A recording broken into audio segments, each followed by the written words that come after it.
I'm going to spend 2 hours going over the code again.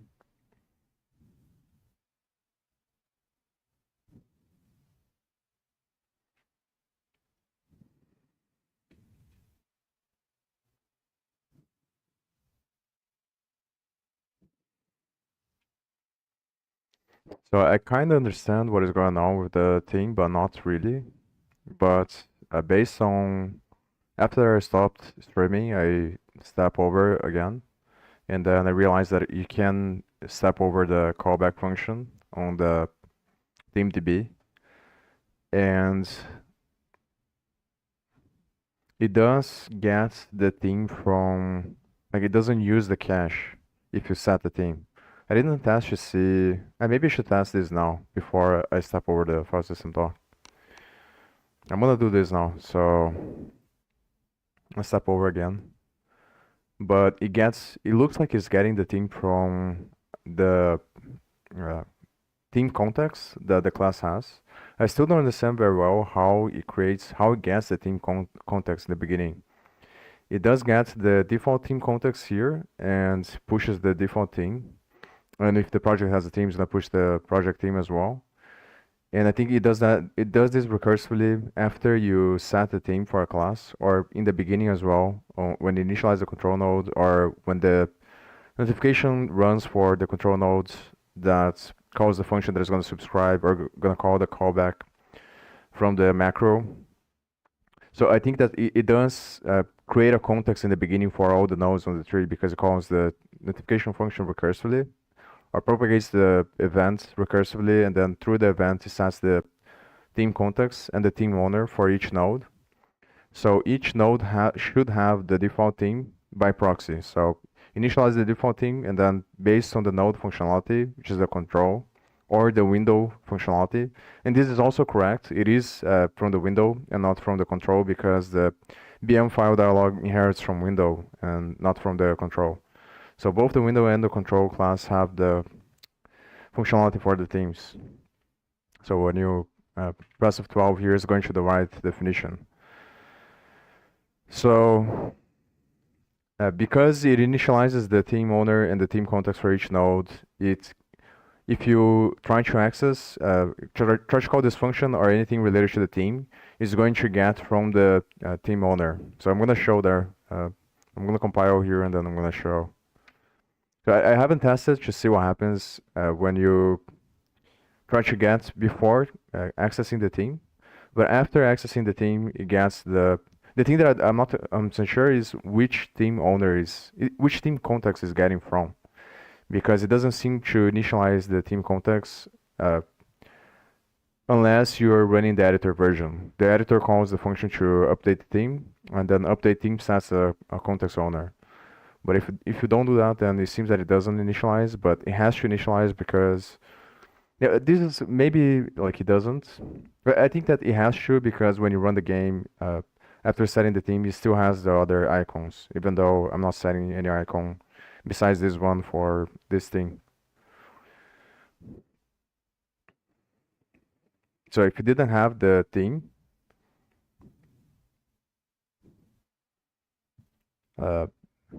the icons would break when you run for the first time. Or after you set the new theme, you should break the other icons.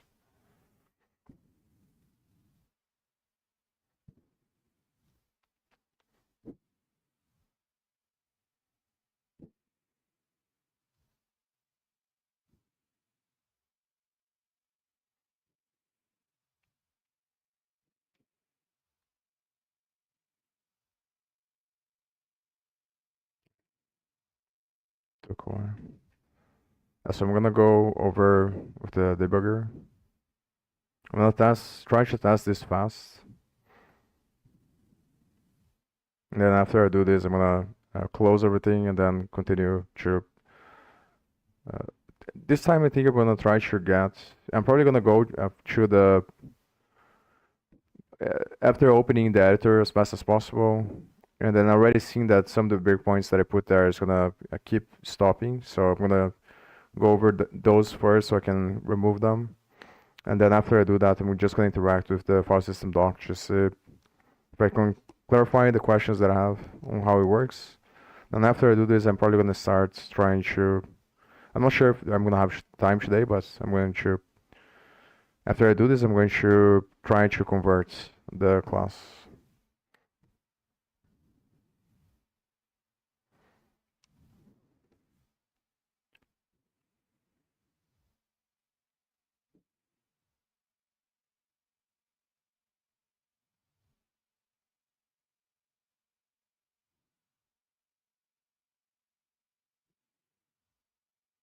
So it's here.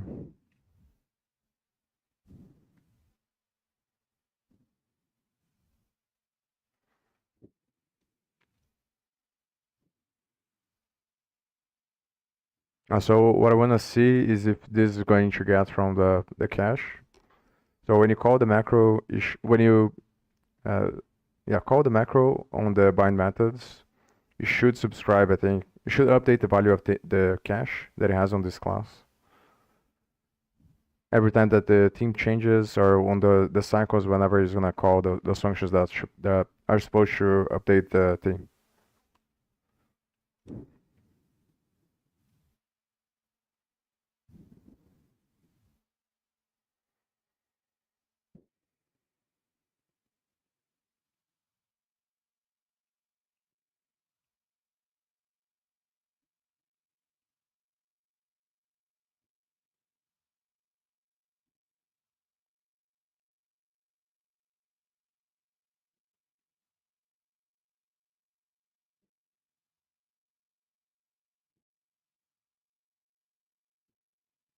And the function itself is gonna run either way. Uh, if you use a macro, or every time, yeah. I think if you use the macro, because the macro is gonna pass the lambda, and the lambda is gonna call the get theme item, I think, or get theme whatever. And then that, based on that function's logic is going to get from different places. I think that one is the one that determines, because if the theme has this stuff you are trying to get the value from, then it's gonna get from the cache, I think. But if it doesn't have, then it gets from whatever is the closest context. And I think that the icons on this class, on this instance, don't break, because the context of the nearest node still has the icons, because it's probably using the default thing on the context. I should have thing there.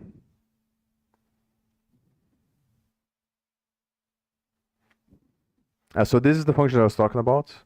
So if you search there on all the files, this is the only function that is gonna set the context. So I'm not 100% sure, but like the problem is that it's hard to test without uh, running the version from the editor, because I think you can't put the breakpoint. I couldn't. I didn't want to spend time as well setting up the VS Code debugger for the game, and I think it's more complicated if you try to do that. So I can only run the debugger with the editor version. That's kind of the problem. But I assume that it should be working, because when you run the game from the editor, it still has the icons. So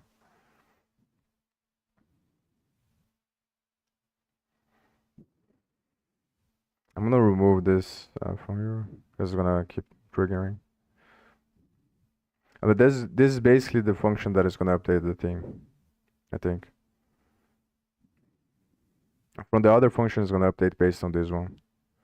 It's just getting from the parents.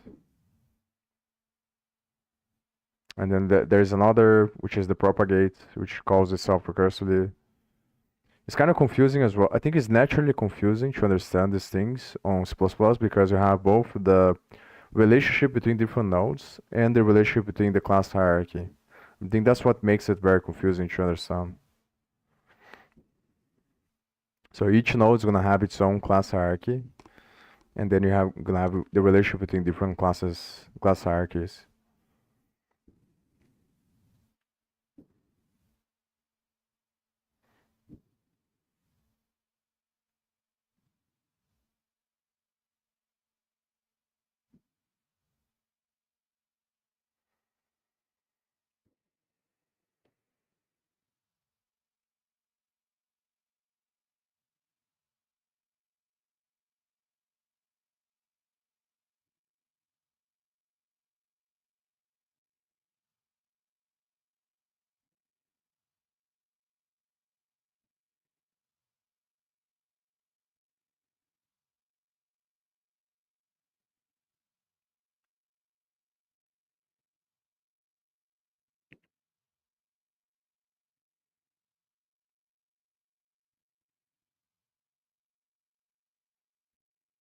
So this is one of the functions that is gonna keep uh, stopping every time because it's on the process. I'm gonna have to remove the breakpoint later.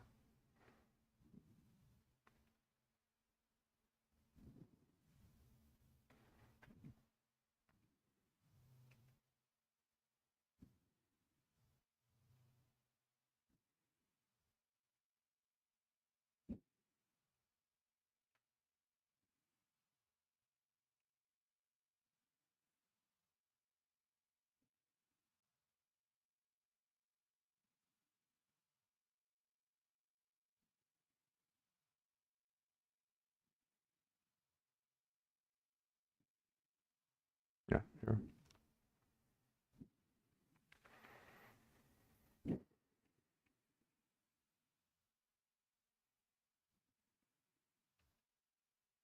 So here is not, I think it doesn't go through. Yeah, so now, so I think the last time that I did this, when I step over, so if I put the function to call after you set the new thing, it's not gonna get from the cache. It gets from these functions here.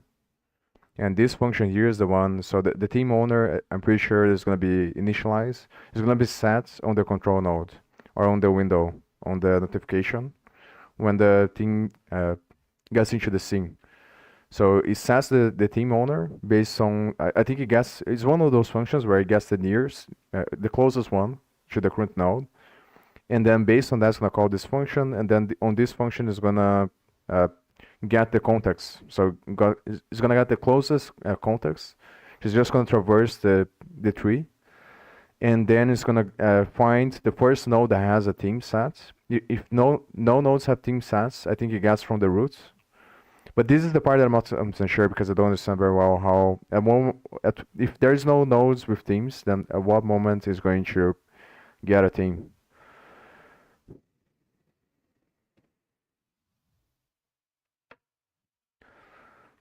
So yeah, it's this thing here is gonna get the context, and then based on the teams that the context has. So the thing that I know is that it's gonna initialize the global context in the beginning, and then it's gonna set one of the teams is gonna be the function that I had on the beginning there, that is gonna put the default team, and if the project has a team, it's gonna put the project team on the teams here. So those will be the teams that the global context is gonna have here. But I think that this one is not necessarily the global because it's not the global because when I step over the last time, it gets this one. So it means that the context was set for the node, but I'm not really sure how. This one I'm sure that initializes in the beginning there. Once it initializes the default theme, I think, or the team DB, one of the functions is gonna initialize the default. I think it's on the constructor of the team DB, and then it's gonna set the themes of the global context on the after it initializes the thing. So it's probably when it initializes the default thing that initializes the global context, and then it pushes the default thing. So based on so yeah, I'm pretty sure now. So if you set the whole thing for the node, then it's gonna disable like the cache that the others had as well, because the new thing doesn't have unless you set all the values, and then it's gonna get from the closest node that it has. So the takeaway from this is that you should, if you want to set only one value for the thing, you should call the override functions, because then it's not gonna switch all the other values for the themes. And if you should only set a new theme for the node if you want to override all the themes that the class use, which are on the class hierarchy theme cache. So any classes that defines the theme cache inside of it, is very likely that it's gonna override or it's gonna create custom themes for those values. So you traverse the class hierarchy, look for the theme caches, and then if you want to set all of them, then you set a new thing, you create a new theme. And if you don't, then it's better to just use the default and then just use the override. And obviously, I think that's the reason why they do the override on the editor node. So it makes a lot more sense. But I think now I'm not gonna be able to see.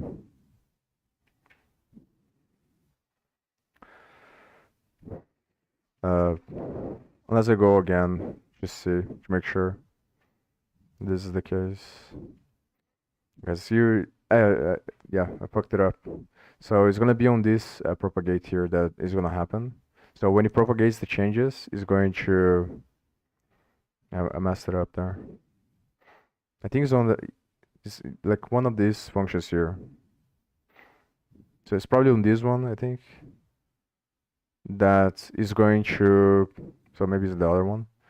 But it's gonna go over the TeamDB, the lambdas that the class has when it's running through this notification, and then it's gonna call the callback function for all of them. And maybe we should go over again and just change the order there.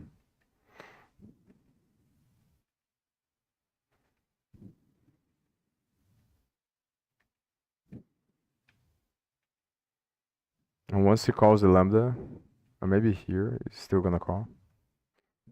No. Oh, this is the ready. So, yeah, I think I messed it up there. So after you set the theme, it's gonna propagate, and then one of those functions is gonna go over the bindings that the class has on the TeamDB, which are the ones you set up with the macro. And then, so I'm gonna change the order. I'm gonna run again, probably.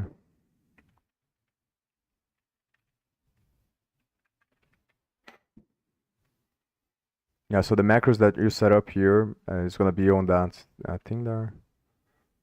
Yeah, on here. And then after you set a thing, it's going to loop over all of the bindings that it has, which is basically on the cache here. And it's gonna loop over this cache. Yeah, it's basically this function. So it's gonna call this function at some point after you set the thing based on the notification. And then this here is the place that is gonna set the lambdas. So this is the lambda. So it's gonna call the get item function again, the one that you subscribe on the lambda. And this one is gonna be able to get the thing because it gets from the context owner. So it doesn't have on the cache anymore, but it's still able to access. So the context.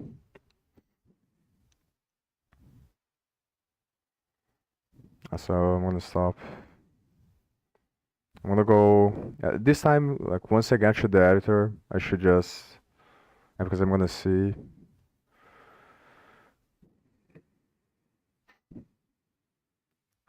So once I get to the editor, I'm gonna start studying the other class. I just wanna see because it maybe is not what I'm thinking, and I just got confused because I don't remember really well if that's the case. But I wanna see on this one now if it's going to because the first time I just saw now that it gets from the cache, so I wanna see if it's not gonna get from the cache after setting the thing here.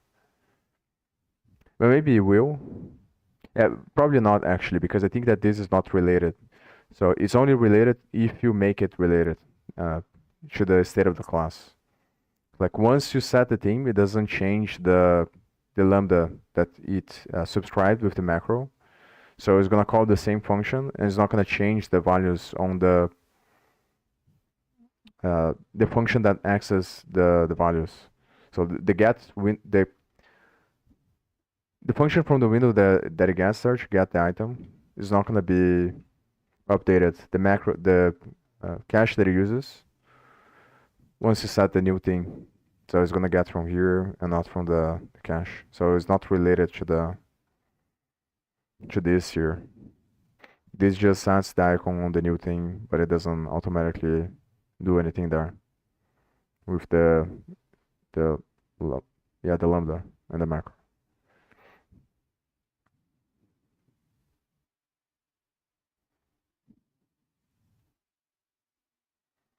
And I think like I'm already satisfied with this understanding, so I'm probably not gonna spend a bunch of time. Because now like the main thing, because the only thing that I still don't understand very well is at what moments you're gonna set the context for the Like if you don't set any themes throughout the class, what moment is gonna set the theme for the most for the root node of the thing? Maybe we can spend some time on the main there to see if I or on the scene class. So let me see. I'm gonna see if I can put a breakpoint. Let me. I think the easiest way to find is through the editor now. The place that initializes the root of the scene. It depends on the control flow, but yeah. So it's gonna be this one here. So maybe I should see, but I think that is not gonna set anything here. So let's say 3, 25.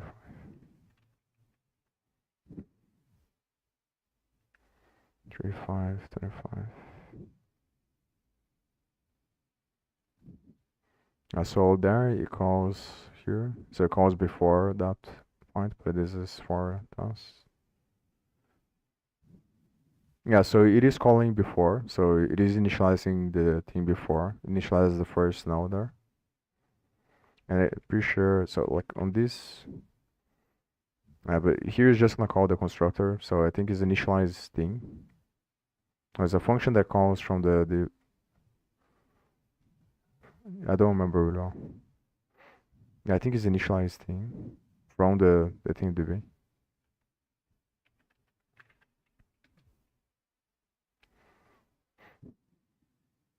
So let's. Yeah, so it still happens before. So I'm pretty sure, like this is the function that is going to initialize the default thing. So it creates the default thing here and initialize the context here.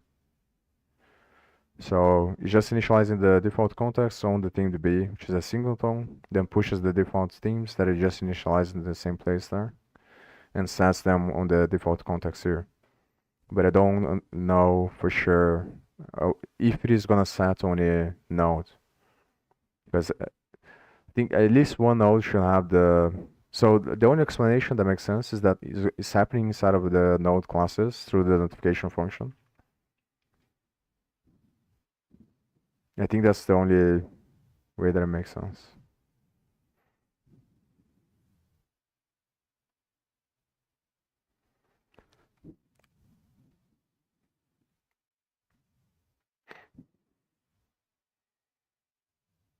So I'm just gonna see here.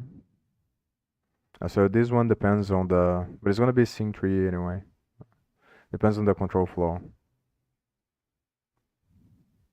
So sync tree, it's inherits is a derived, I think, from the main loop, yeah. But I don't think that this class has a thing. So if I remember correctly, I think that it initializes this one and then initializes the main viewports and pushes as a child of this one. So it can either be on this one or on the viewport that it has the context, the theme context. Because at least one root has if there are no themes on the scene on any nodes, I think that is gonna be on one of these nodes, the context. Or these nodes are gonna be the one that initializes on all the other nodes. And if any of the nodes has a theme, then it's gonna use that one, I think. Or it's gonna use the closest one to the node that's is trying to access the value. Which is also kind of weird because on the project there is I'm pretty sure that I have I set the theme for the roots of the project, and the other theme doesn't have as well. This theme doesn't have any of the values there that the class requires. But I guess it checks to see if the theme has the value, and if it doesn't have, it keeps looking for. So I think that's it does check on this theme and then probably uses the other one, which is the default. So it checks for all the themes if any of the themes have the value. And I think only if none of the themes have the value you're looking for when you're trying to get from the function, then it's going to use the default value, which is the symbol that you get. Like that I got for the first time that doesn't find. Like if you comment out the macros there, the subscribe the icons, then it's gonna show the default icon that they use whenever you don't have whenever the team doesn't have the icon.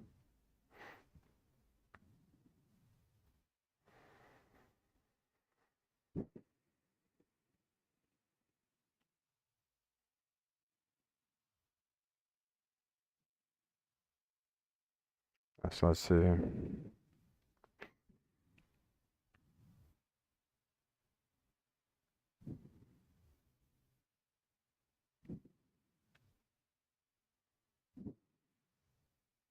I don't remember really well at what moment is going to push as a child, but I'm pretty sure it will.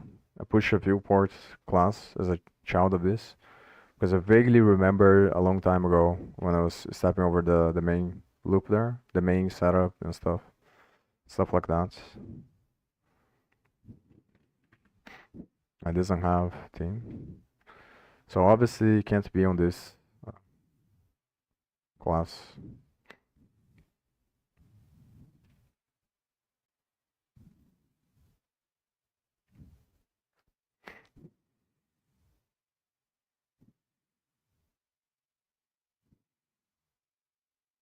So it doesn't have notification, it doesn't have theme, so it can't be this class that initializes. So I guess I can look into the viewports because I'm not 100% sure, but I'm pretty sure that it will add a viewports as well in the beginning of the when it creates the main tree there. So enter tree, there's a bunch of stuff.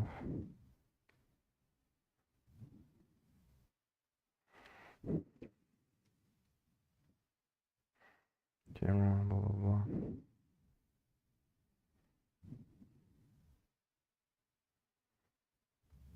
At first glance, it seems that it doesn't have anything. I guess I could just look based on the pattern that like, but the thing is I already looked for the function and doesn't call the function anymore. They want to set the context. That's what's weird. So unless it's setting based on another way, I don't see how you would have a context.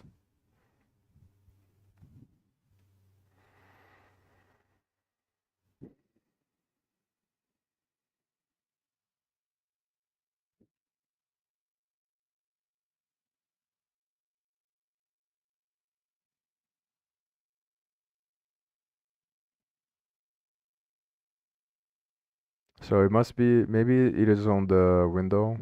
So it has both the viewport and the window, but I'm not really sure though. Because the window, I'm pretty sure the window does have the thing. The same class that the other class that I have there is using as on one of the base classes.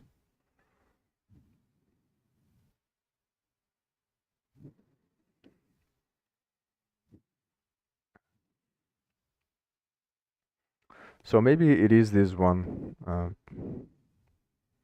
Like the first class should set the initial thing and the context.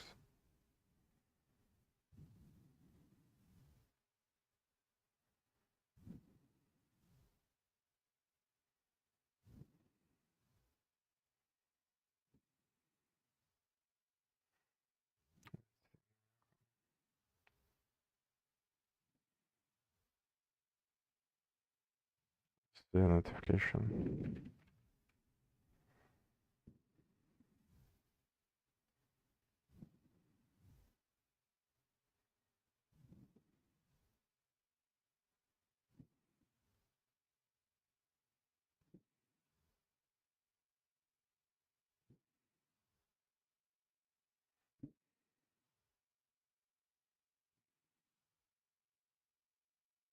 So here when initialize is gonna call this stuff. It already has, so it's probably initializing this on the constructor.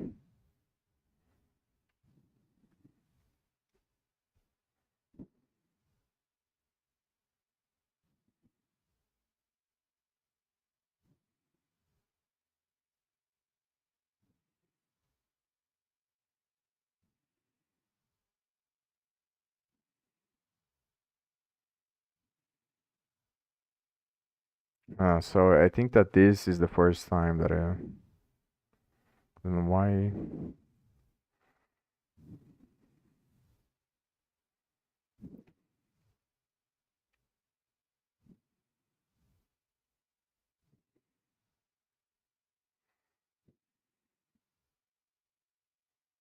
Because the parents shouldn't be. So I don't think he's gonna call this.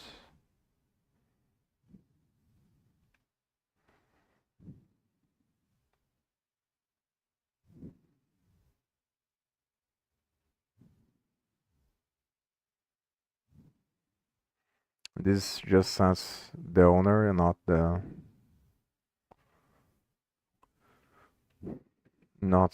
the context. There is a function on the control that sets the context, but I don't think. Because it sets the context with the TeamDB. The TeamDB shouldn't have. And maybe it's the control one when I look at it again.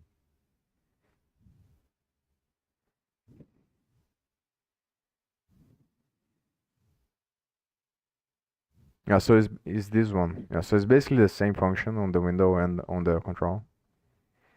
So this is the thing is getting from the TeamDB and then it sets the team context based on that. So both this and the control node is exactly the same function with the same argument. But this is the problem is like if there is no node, if there are no nodes, yes, then like it's not gonna have a parent and it's just gonna return no pointer. So it doesn't make sense. Because there are no team contexts. So if it returns a no pointer, it's just gonna be a no pointer on the other one. So it doesn't make sense. Yeah, so that's context. It's just gonna be no pointer.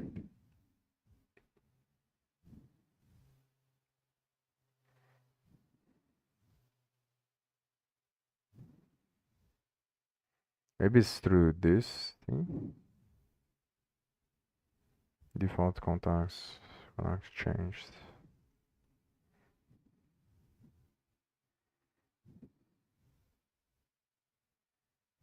I don't think this. Yeah, so I'm just gonna continue. So probably at some points later in the future, I'm gonna be able to figure this out. It's not that important either. Well, it would be better if I could clarify this, so I don't have this on the back of my mind. I think here is not gonna be like I don't remember if it reassigns again, but I don't think it does. So here is adding the but this is for the situation that I was looking for. If I have auto scripts, I think I got auto loads. It's gonna add them as a child of the scene.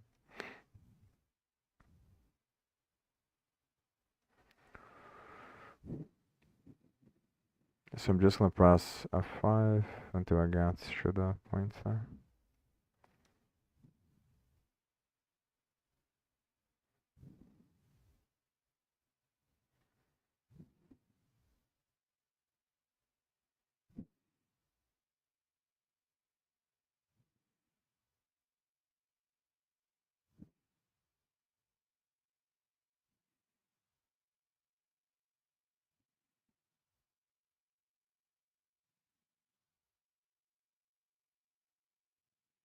Yeah, so let me just gonna press F5, get to the point there.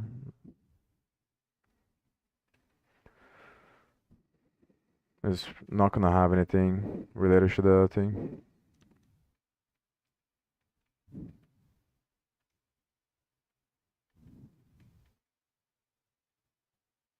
There's the function there that sets, like if it is setting, Hash should be, maybe you should put the breakpoints again on the, let me do this.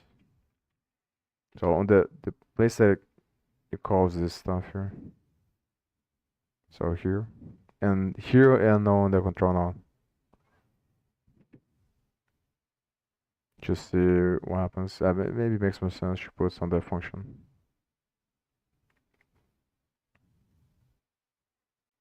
I'm gonna put on the function itself. And then the control node has the same stuff. Yeah.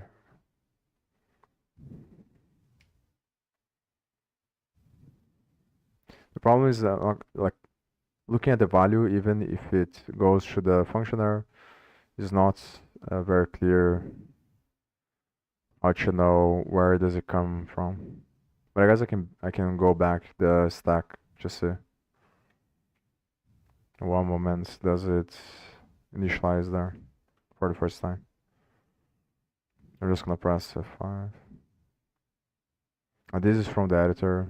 And this is another problem, is that it might be because of the editor, but I know that it isn't because of the editor, because of the game, but there's no way to see without the editor codes what would happen. Maybe if I run the other version there, where I'm just running the function, but I think that at that version maybe it doesn't initialize the editor. I'm not sure if it's gonna go over the other stuff. I can try that as well.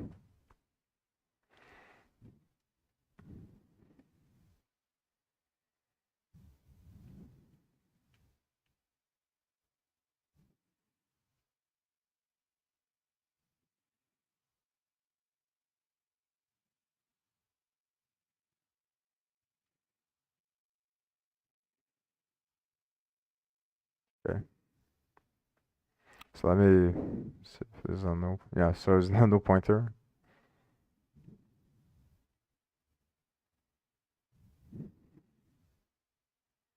And so it's on the virtual call on the propagate enter 3.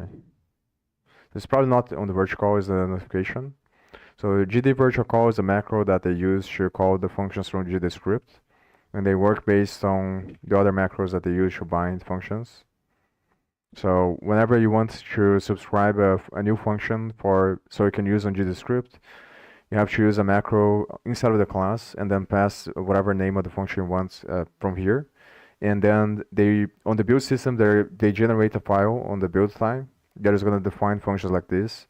And those functions serve as an API to interact with the GD script.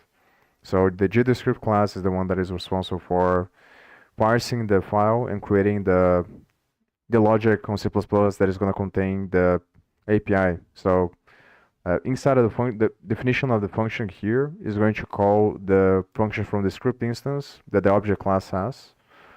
And that function, if the node has a GDScript file, is going to access the function from GDScript.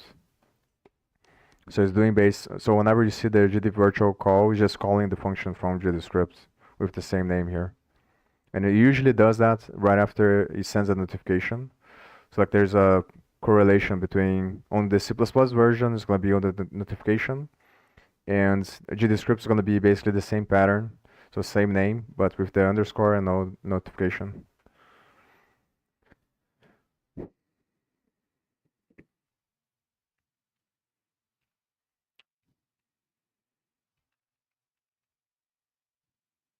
Yeah, so it's basically this macro here, the one that subscribes. I haven't tested it yet, but I'm pretty sure that if you want to set a custom function in GDScript, all I have to do is just call this macro and then put whatever name you want. And then if you want the function to receive arguments, you just put the arguments, and then you would have to call on C++. Whenever you want that function to run, any part of the cycle, you would just call the GD virtual call. So this macro defines the functions, and then based on the script instance, which is the object class has, is a member variable of the object class. The GD script is going to be related to this, but I don't think it inherits from it. The script instance is like a manager, and then through the manager, I think this is a method bind or something like that. The thing that calls the function, and that method bind is going to be part of the GD script class, and then it uses the The GDScript parses the file, creates tokens, creates the expressions, and based on that, it initializes the method bind, which is the class that they use to do the function calls. So it's gonna pass the name here, and through the name, it's gonna find on a method, on a map, on a hash map, the actual function pointer that is equivalent to whatever you defined on the file. And here, I think it's still calling here. So yeah, after it's gonna call the function from GDScript.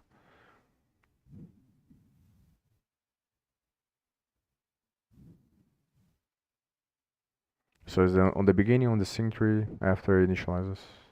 When it sets the tree, calls the notification, and then it runs the function.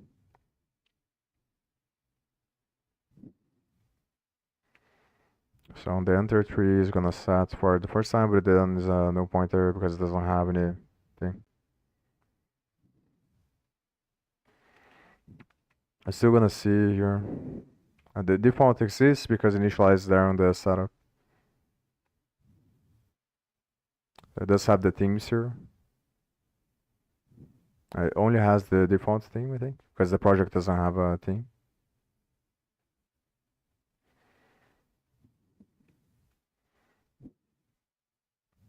There's no pointer, so it's gonna do this.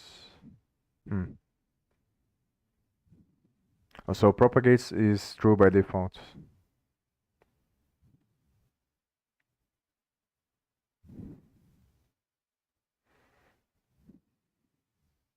So now it's gonna call the theme change on the class hierarchy. It's calling through the macro because the macro defines the notification. So it starts from the base class and then goes up the hierarchy and then calls notification for each one, passing the current parts of the cycle.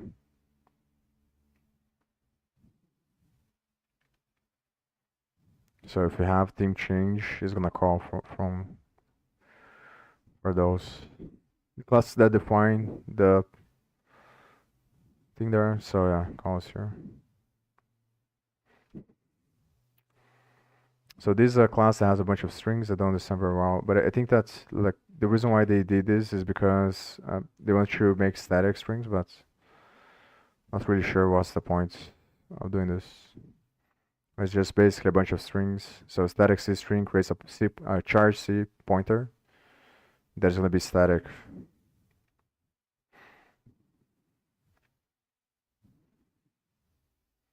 So I'm not sure what the point of creating this class is, instead of just passing the string.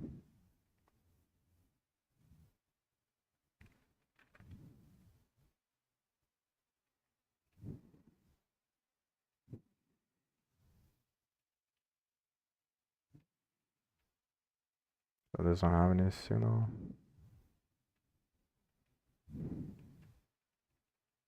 Just gonna skip.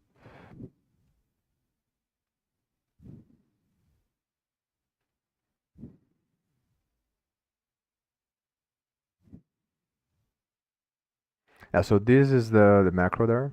So this is gonna call the, but it's on the beginning, so I don't think it's gonna call anything. But if you register things, if you bind the things using the macro instead of the classes, it's gonna loop over them and it's gonna call the lambda for each one. So it does have something.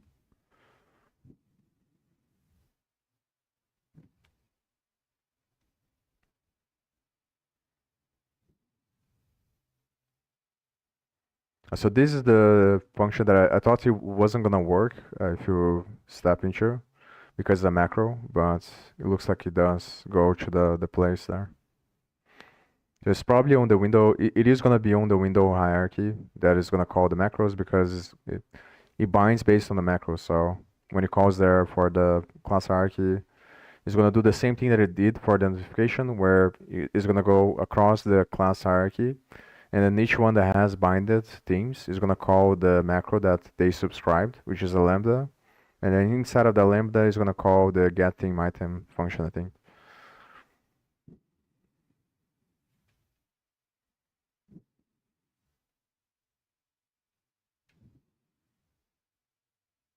Yeah, so here it goes inside of the macro. And then here is gonna call the function there. But I don't think it doesn't go to the macro. It just goes directly to the function. Yeah, so this is the function that you subscribe. That is the callback.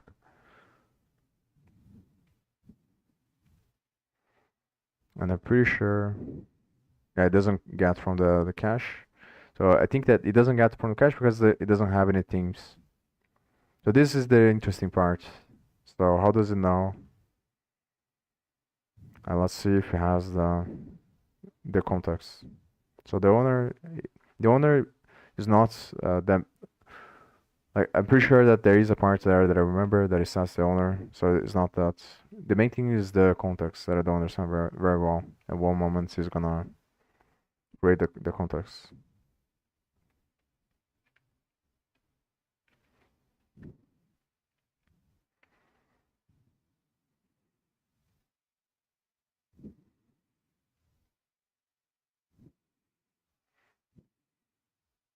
Oh, so it gets the.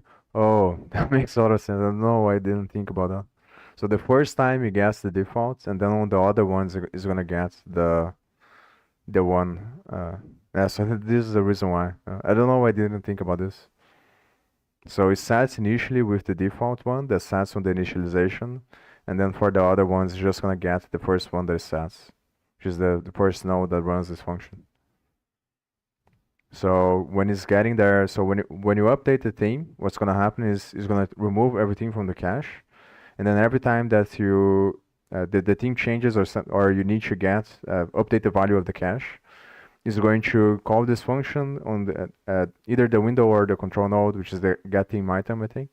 Then it's gonna see that the current theme doesn't have that icon or the value, and then it's gonna get from the context, which is gonna probably traverse the tree until it finds a node that has the theme context, which in this case is gonna be the default theme.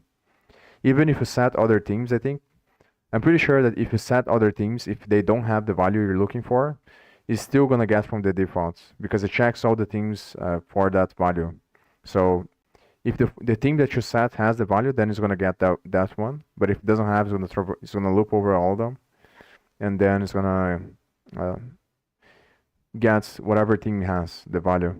It's only when none of the themes have the value you're looking for that's gonna use the default from the fallback actually, not the default thing. So for each thing has a fallback, but it's a unique thing. Like it's not like the default thing where you have different values or like you're gonna use the same icon, which is the fallback icon, I think, for any situation when it can find from the thing. So guess the default.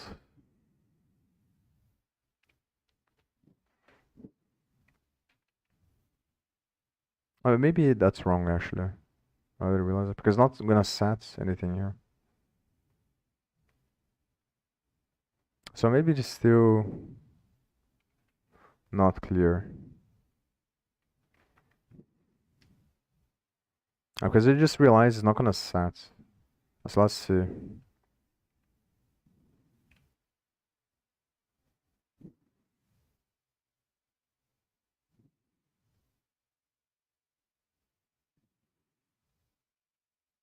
We're just gonna press stuff down.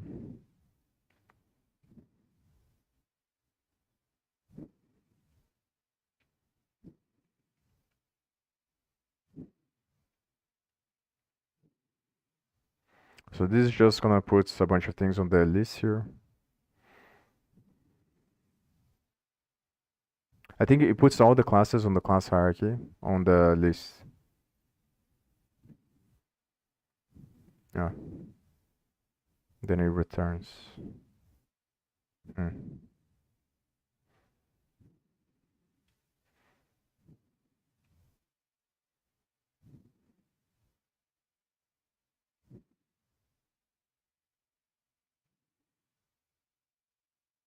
So it got all the items from the other ones since it couldn't find anything, and then it pushes through this one, I think.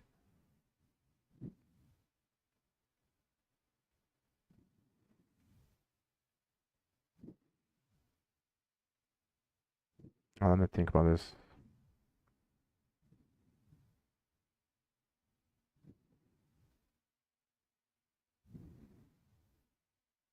Hmm. It's basically calling kind of recursively here.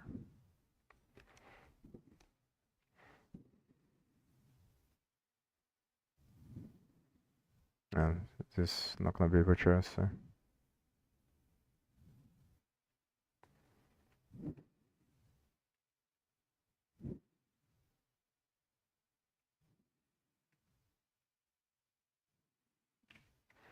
I guess I can manually go here, but I still like maybe I was confused there. So maybe it's not that clear still because it doesn't set the context anywhere.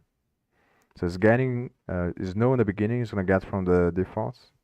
I'm pretty sure that the place that I saw there when I was stepping over, which is the place that I was confused by, it does have a theme context already, so it doesn't get the default one.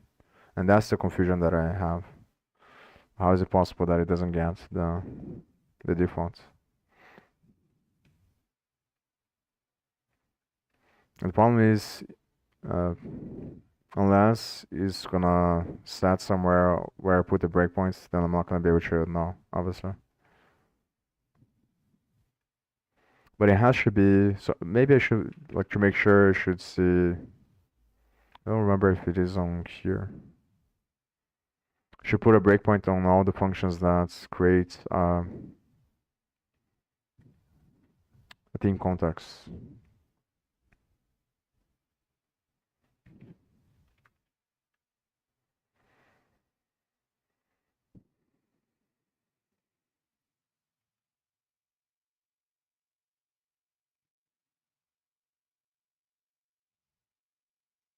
Or maybe, yeah, initialize in the beginning. I think that this one, so I already have a breakpoint here, but this one is the one that it only calls from the editor. Yeah. So it's all editor files and then it has the definition. So obviously you can't call this from anywhere. And I think this is the only place where it's gonna sense. It is setting the context. Like it's setting the theme context, not the unique context for the node.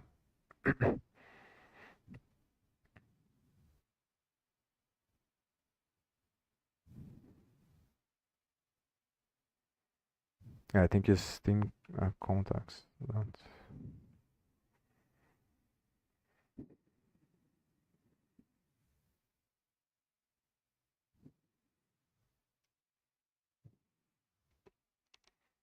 Yeah, this one I didn't put.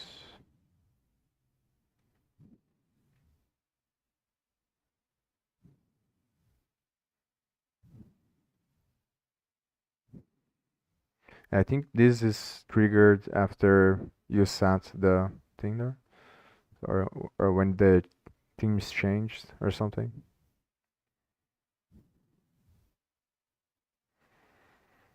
So I think this is gonna run after the function on the set theme context. I think on the window and the control node just propagates and does, but then it would set based on the. Oh no, it's creating here. Oh, this is not the one. It's this one. Oh, this is the one that is gonna run, I think, after that. But then it's just gonna pass no, or maybe not actually. Oh, you would pass the no because it says no, but maybe the first time it has the first time it's gonna initialize the default. So probably what is happening is that it's propagating. So the first time it tries to get the context it doesn't have, so it gets the default from the root node, and then it calls some notification or some event that propagates the or the calls this function that's gonna go through all the nodes or through the class hierarchy, and then it's gonna set all the contexts based on the default. So all of the nodes in the beginning are gonna have the default context. I think that's what is going on.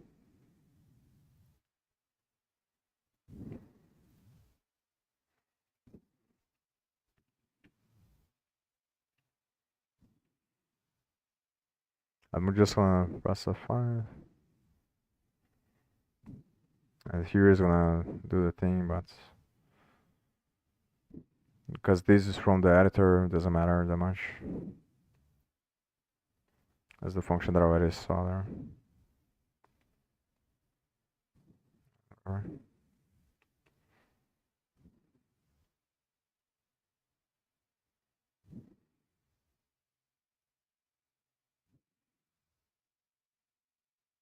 So now it probably has the default theme and the editor theme.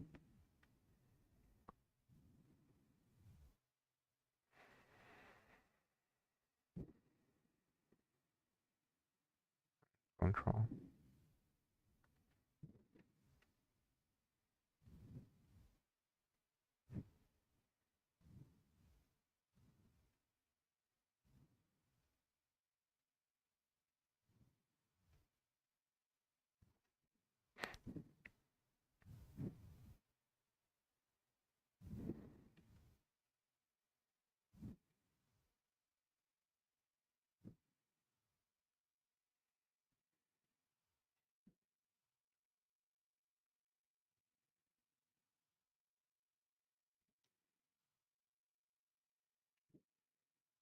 I think from this point I'm not gonna be able to now anymore because it's mixed with the editor stuff now.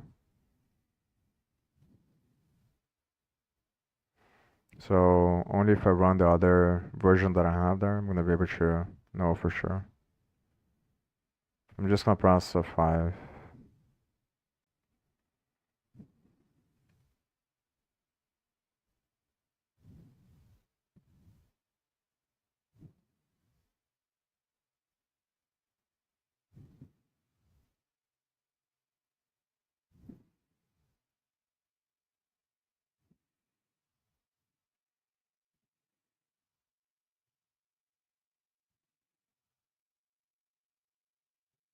What?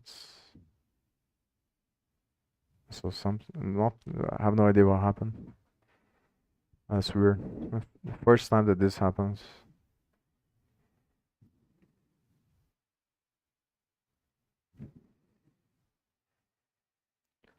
So maybe I pressed something accidentally.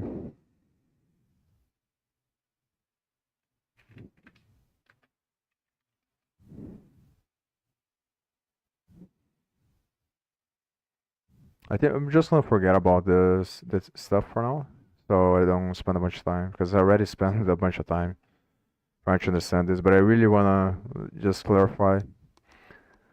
But I think that this is a good bet.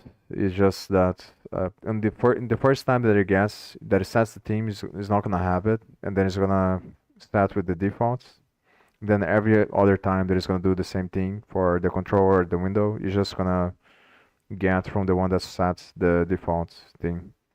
So the context is gonna be the one that holds the default thing, and then when you try to access the value from the macro there or get theme item function, is going to is not gonna have on the cache, but then it's gonna traverse the tree, it's gonna find a node that has the default theme, and then it's gonna get the value from the default theme.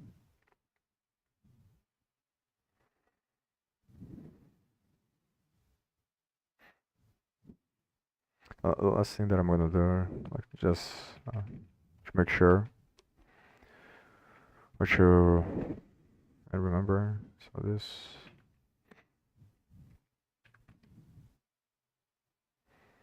So assuming this is a no pointer.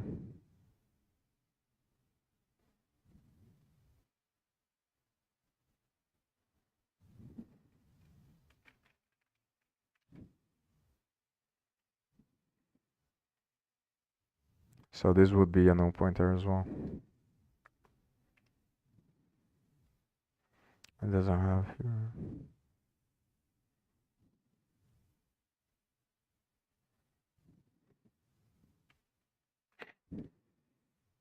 So that time it went here and then it goes to the window again with the notification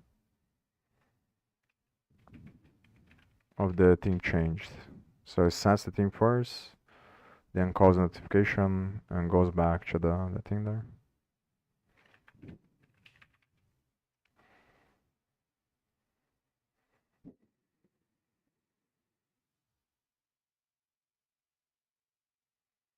So this would be thing changed.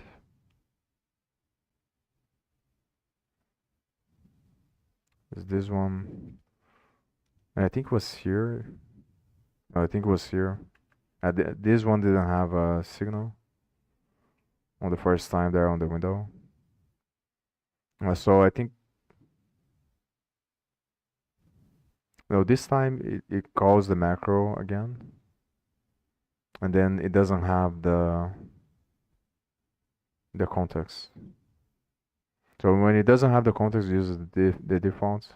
Yeah, I don't think I got to the point where it actually where it's gonna need. That's the problem. I didn't get to the point where it's gonna set the context for the first time. Because I don't think that function. And maybe we should go over it again. Just see. But I'm pretty sure it doesn't. It just gets the defaults.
So this is the first function.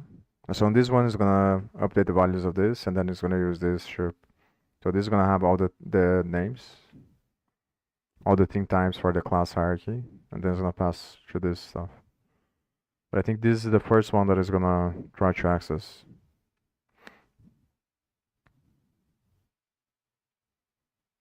It doesn't have the owner. Yeah, so here, yeah, but it doesn't do anything, I think. This is on the theme owner, and it's gonna be the theme owner from the window class.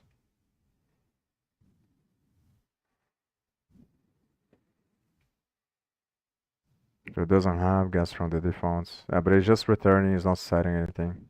I think I got it, but I'm pretty sure that's what's gonna happen. I just don't know where at one moment. It's the only thing that makes sense to happen. So the first time it's gonna get from the default, then it's gonna set the context with the default at some point. And then all the other times it's just gonna traverse and get the defaults from the node. I do think that this could be improved somehow. I'm not really sure how, but I do think that it could because it feels very confusing. It seems very confusing.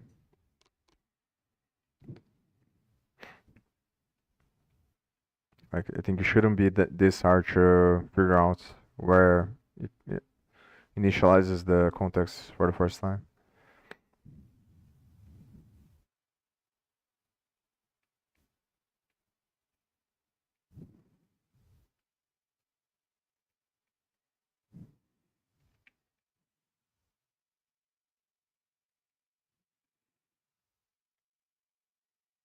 And this is just gonna loop over. Pretty sure the types is gonna be the classes.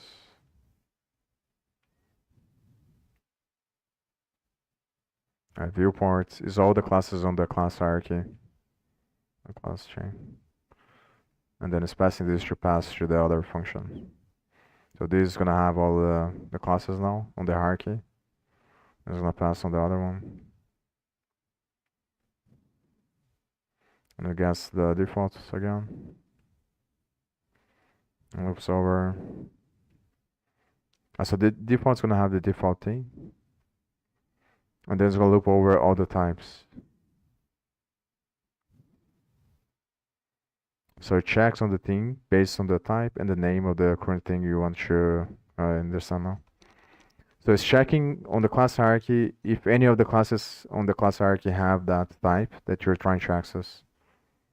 And if they do, then it gets from the theme. If they don't, it's gonna use the fallback from the, which is just gonna be the default theme. So this is the default theme.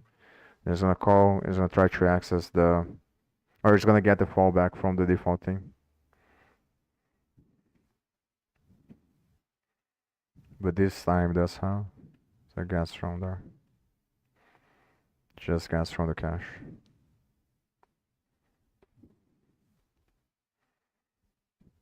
It doesn't, I thought, I was confused there. So I thought that would solve my question.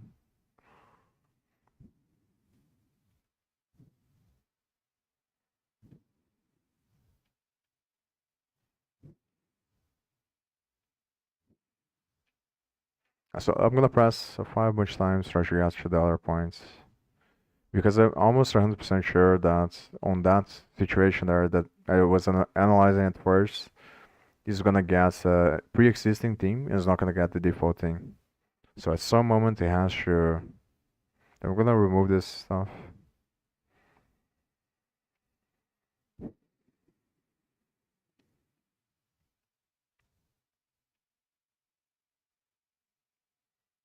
I just whatever.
So the main thing that one of the things that I want you to see now is whether or not it's gonna get it from a different place there.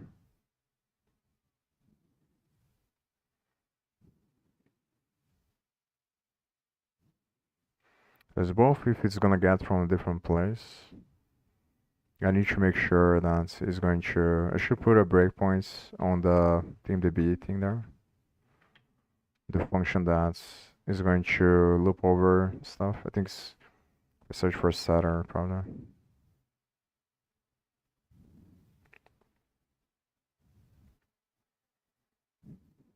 Yeah, so here. Yeah, the problem is that it might be annoying because there's other parts.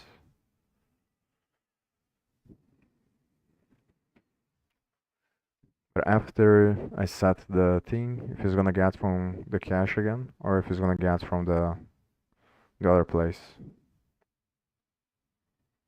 Pretty sure it will for the other place. Otherwise, it wouldn't change the icon. And I do remember that it does change. So I think this is for the other. I'm just gonna press F5. I might have to remove from this. So I'm gonna keep the name of the function, remove the thing. Then once I get to the points, I put the breakpoint again.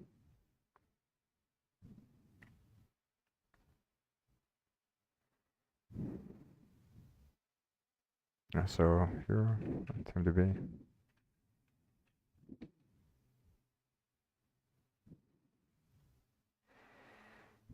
So now, so after setting the theme,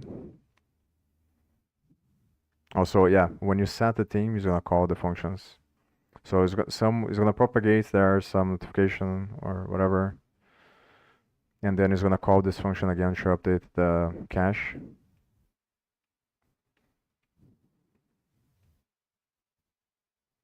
And it calls for all the values of the class. I think both the values on the current class and the class hierarchy. So it updates the cache for all of them based on the new thing. So for each value, it's gonna call this.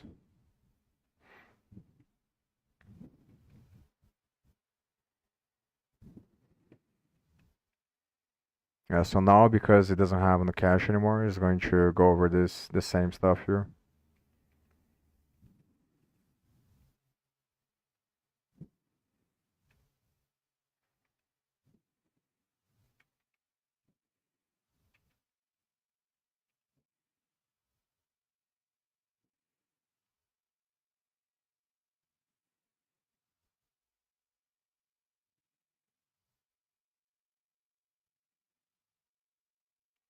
Let's see what's the order here.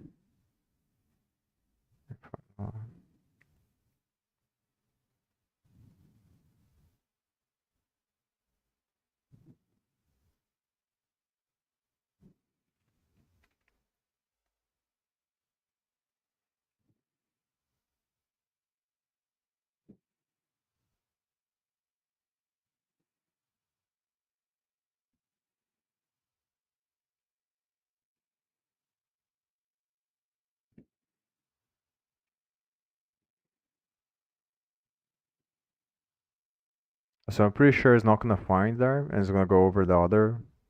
So it's gonna get out of this owner node loop because the new thing doesn't have the item of the older one. So it's gonna get through the context. So what's the point?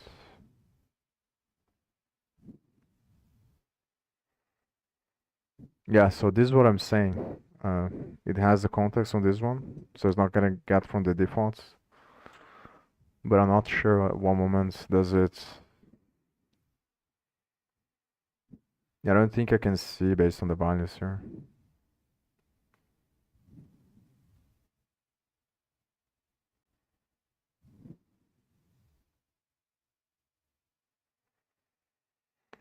So how does this work?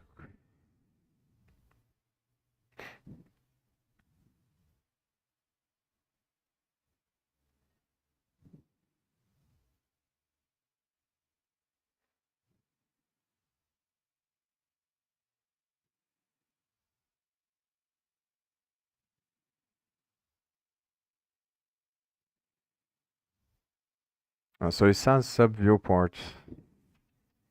Maybe if I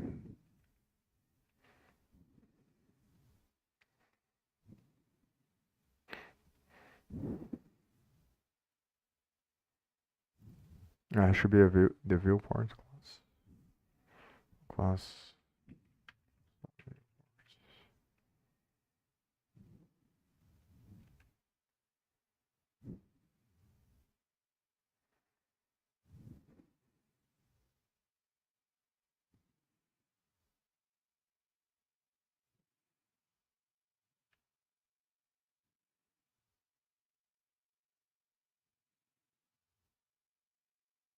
So it's binding here.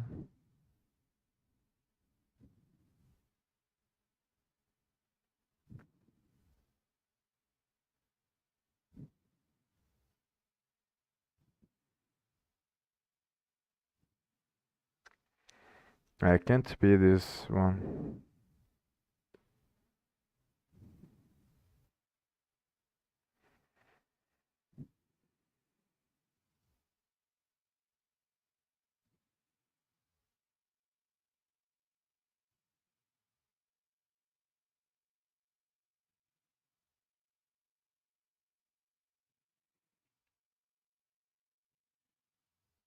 Yeah.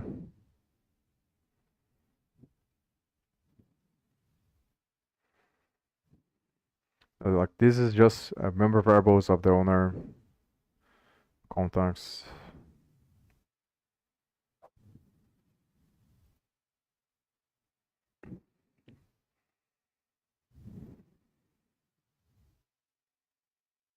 But the question is how to know.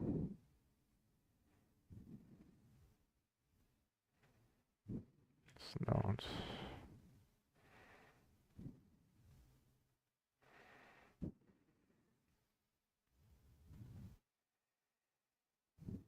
Just make sure.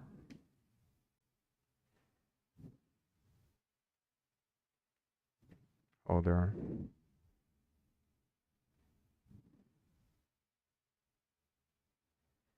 I think it's gonna be this. So when it initializes, the holder is gonna be the current instance, I think.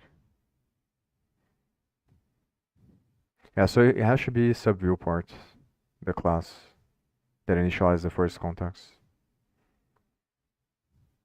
But it's weird because so maybe it's on the hierarchy of the class. It's weird because it doesn't have anything related to nodes there or to themes.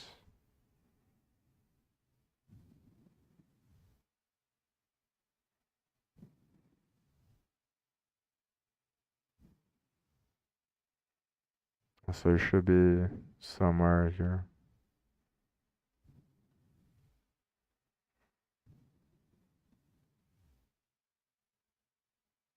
And this is probably gonna inherit from the window, I think, the viewports.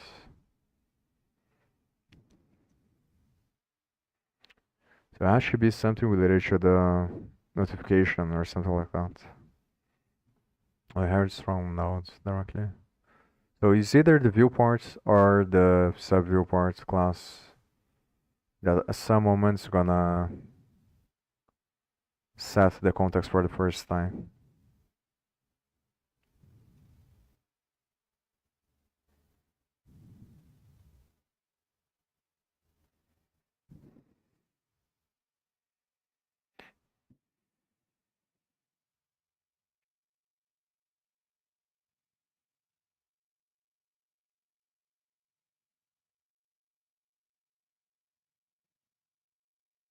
Maybe just the binding that, but it shouldn't have anything on the binding to set the context. We're just gonna set the lambda there, the function pointer, and some other information for the hash. But you shouldn't have anything for the theme context. The only explanation would be if the function is there on the lambda, the function that gets called is the one that sets the context. But it doesn't seem that this is the case.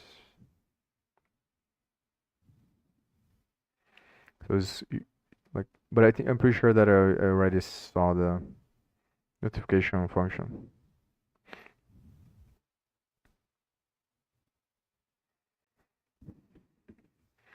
I can look for the theme or I can look for the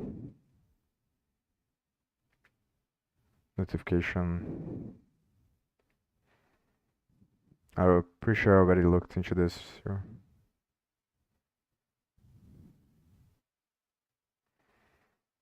It doesn't seem that it has anything related to that thing.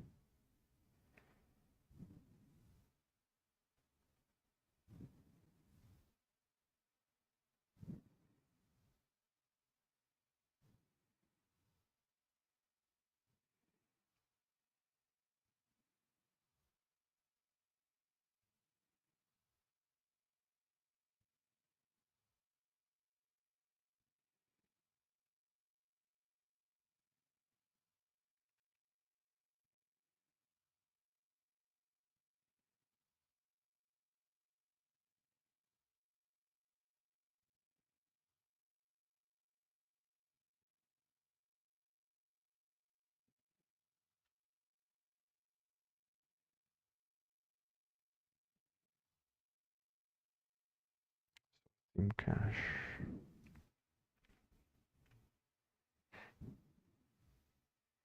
So it's getting from the window, but shouldn't be.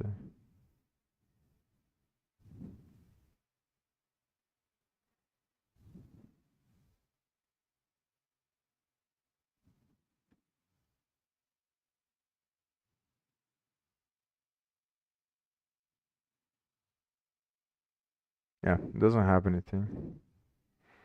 I'm just gonna continue. Just one more time to make sure that there isn't anything here that I can think of that is gonna allow me to see. Or maybe this one. So the parents is a window.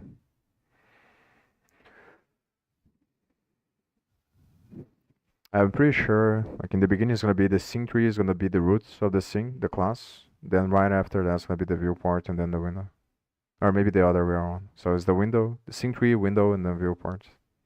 That makes more sense. So I think it has to be maybe like is the window that initializes, but then why? Because I put the breakpoints there on the window class, so.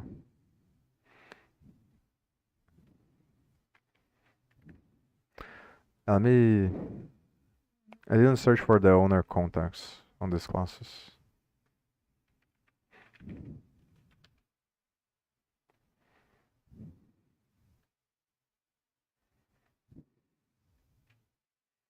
And the only one is gonna be that one that I already saw.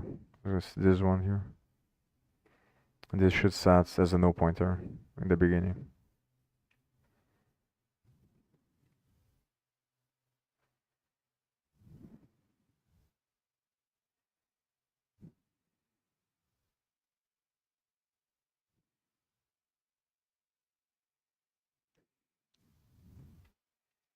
Maybe it's through this signal here. I was just gonna call the thing changed.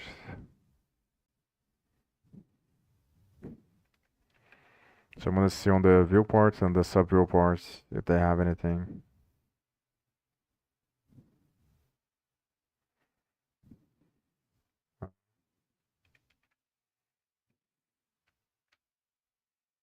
And doesn't have anything.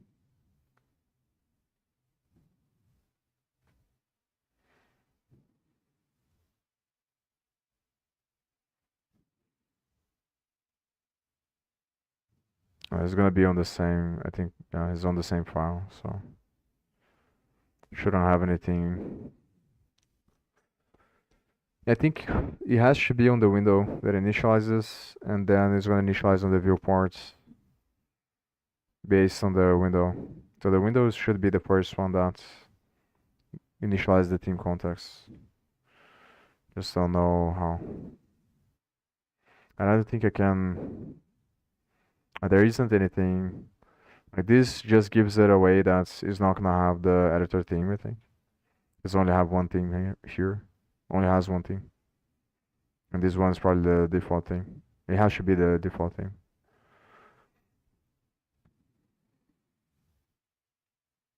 Maybe this is the last thing that I can look at there. I don't think that it would allow me to see it as well.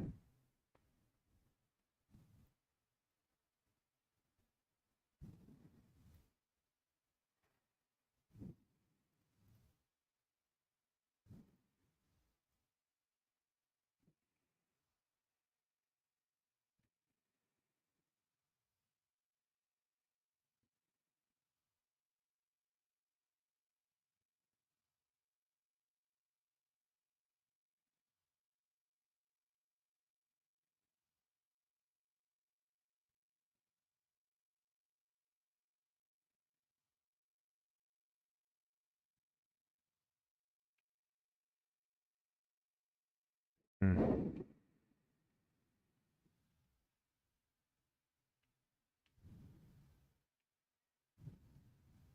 Yeah, so at this point already, like the rest of the only thing that is remaining to clarify is the context. At one moment is going to initialize the context. But everything else is very clear, I think. So I should probably continue and just study the file system doc.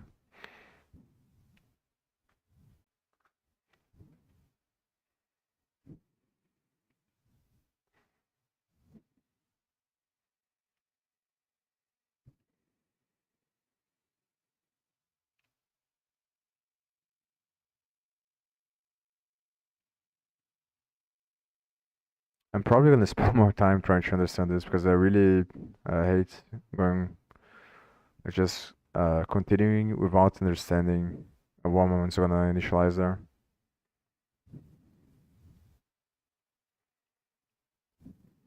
And I'm probably gonna do this off stream.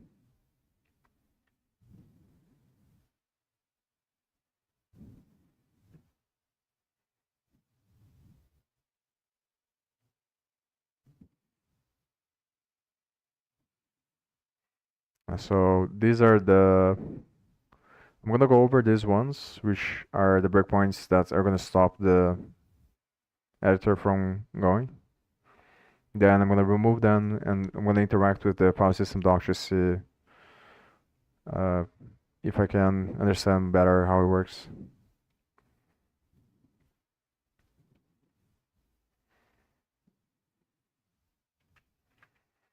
So maybe I should probably close everything, all the other tabs.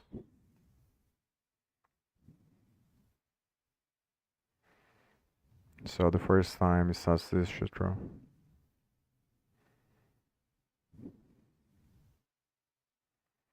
Not use trans.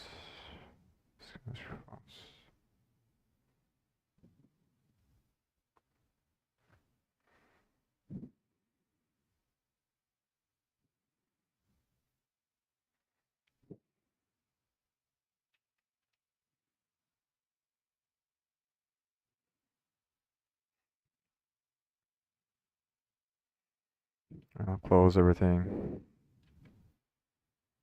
Open here.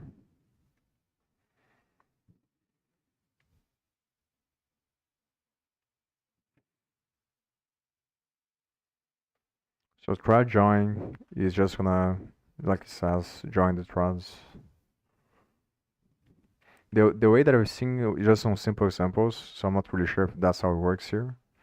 But when you have multiple different threads, the way that it works is that you're gonna initialize the thread, and then you're gonna pass a function instead of the thread. And obviously you're gonna do multiple different threads, and they're gonna work on parallel. And then after you're done doing the calculations or whatever, then you have to call join to connect. Not sure if connect is the right way to put it, but after all the threads run, you just call join so that they have a common place, I think, at the end.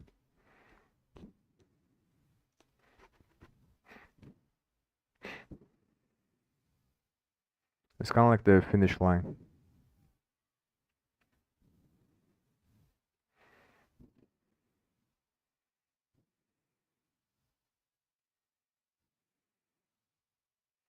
I think it's using std thread.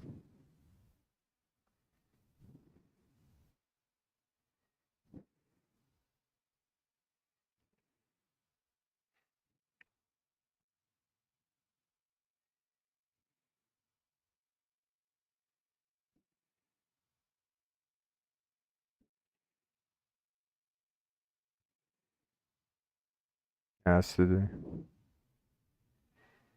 It depends on what compiler you're using, but it's basically gonna be the same thing, I think.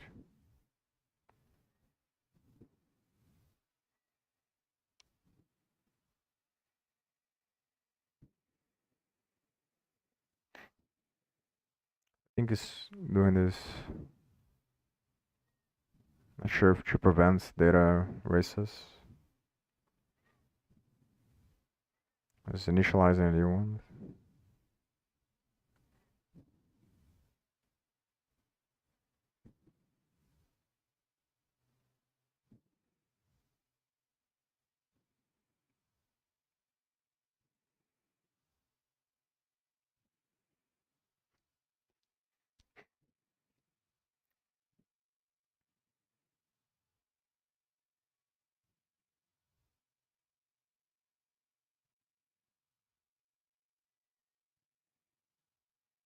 It's getting the extensions for the files. I think it's going over the directory and it's getting the extension, the files, and I assume that's gonna select the icon based on the extension. Obviously, that would make a lot of sense.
Yeah, so it's basically checking to see if anything changed there. And it's gonna set the flag based on that.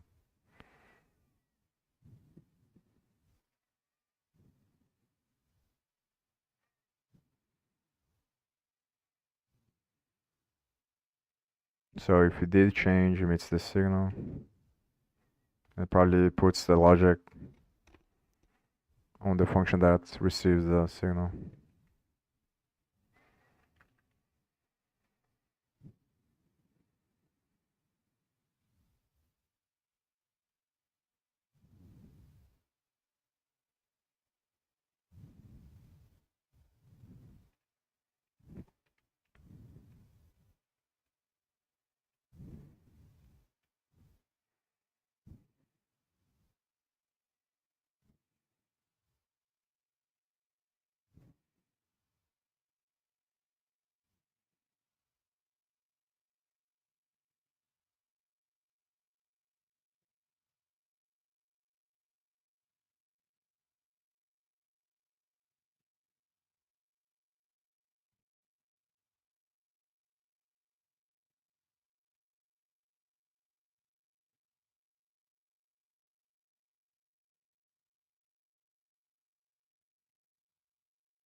I think this kinds of this functionality is the thing that the kind of functionality I'm probably gonna have to change because it's dependent on whatever you're gonna do.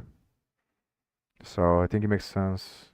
Obviously, based on the way that it is here, based on the signals, it allows you to connect functionality whenever someone changes the file system.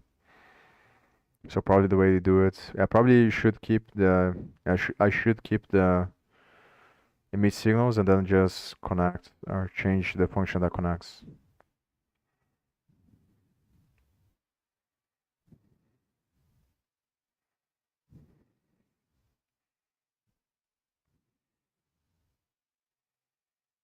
I'm gonna remove this.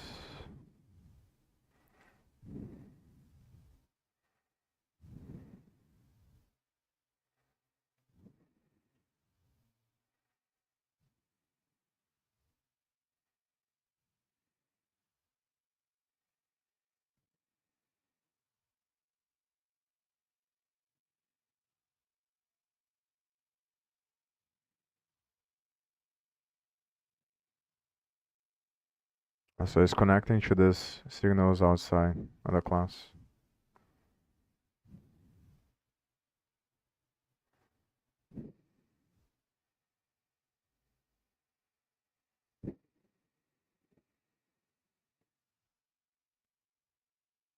Okay, so this is the event that happens whenever there's a GUI input there.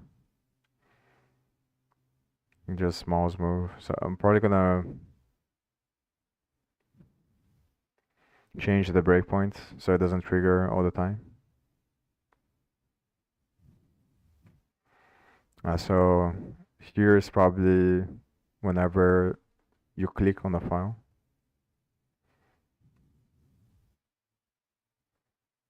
And this mouse motion. I guess the position, holding branch, mouse.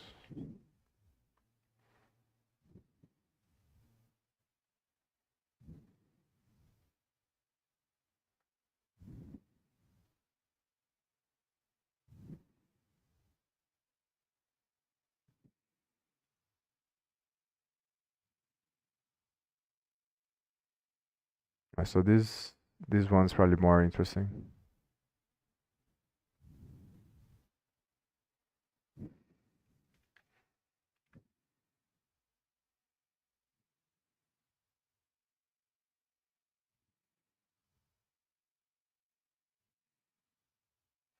So it's selecting the item on the tree hierarchy based on the mouse position.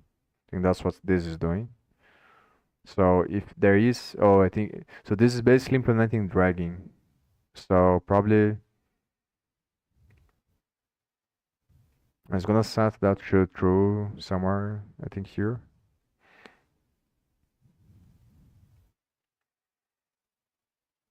So it checks to see if the mouse is, yeah, but it's kind of,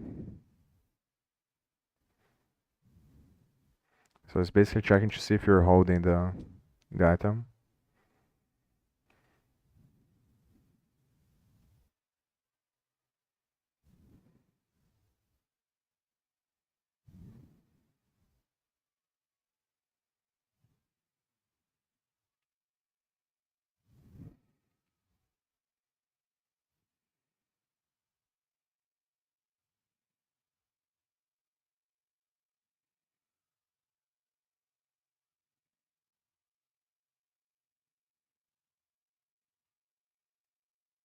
It doesn't have anything related to the branch, so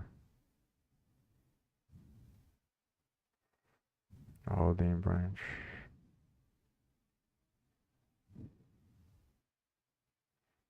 Notification drag view.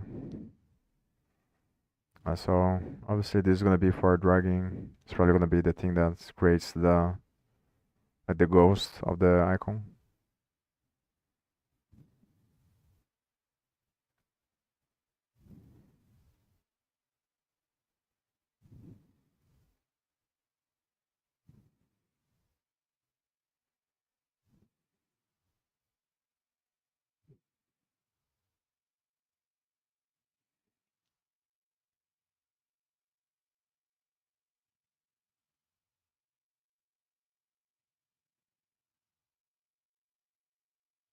So it has different functionality for what kind of thing is dragging.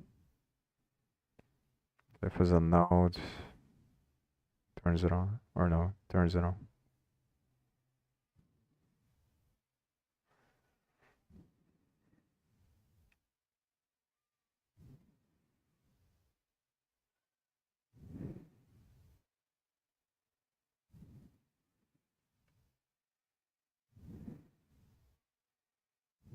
Yeah, whatever. So just press fine.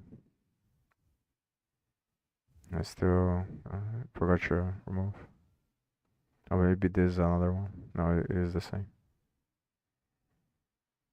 So I'm gonna put another one here inside of the branch. So this is when you click there. So this is on the tree, not on the FileSystemDock. It's probably on the GUI inputs somewhere.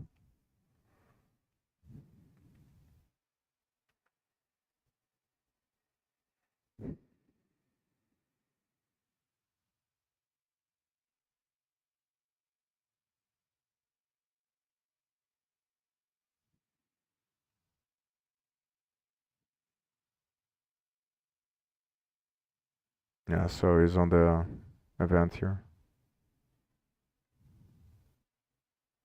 On the GUI inputs of the tree is going to emit that signal.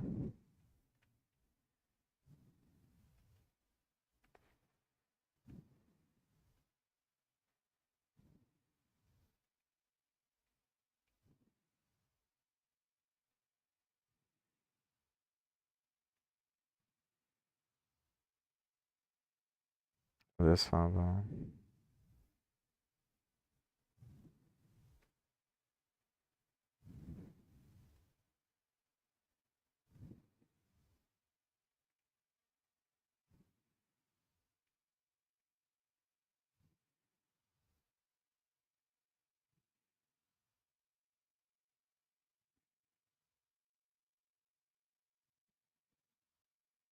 yeah, so it is. I think I've seen this function last time. So it does connect events. So it emits the signal on the tree class and connects the callback function on the FileSystemDock.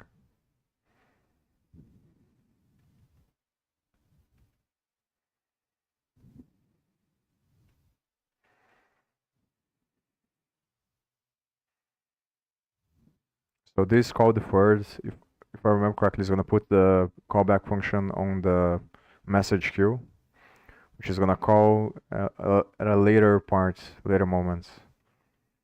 So during the processing, I think instead of the main iteration loop on the whenever it calls process inside of the function from the singleton, I think from the sing tree or something like that, is going to there is a one function there inside that is gonna go over all the nodes, I think, and then or it's gonna go over the message queue, and then it's gonna call all the functions. So it's basically gonna call this at that point.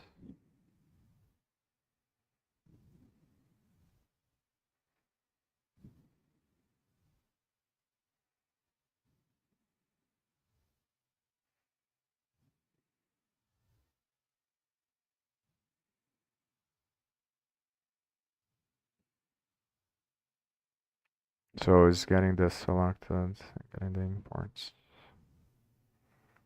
Oh.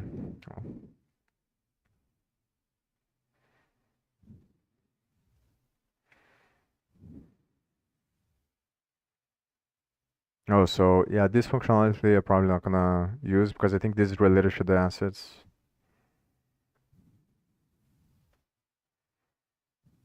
So this configuration file is, I think they is something related to.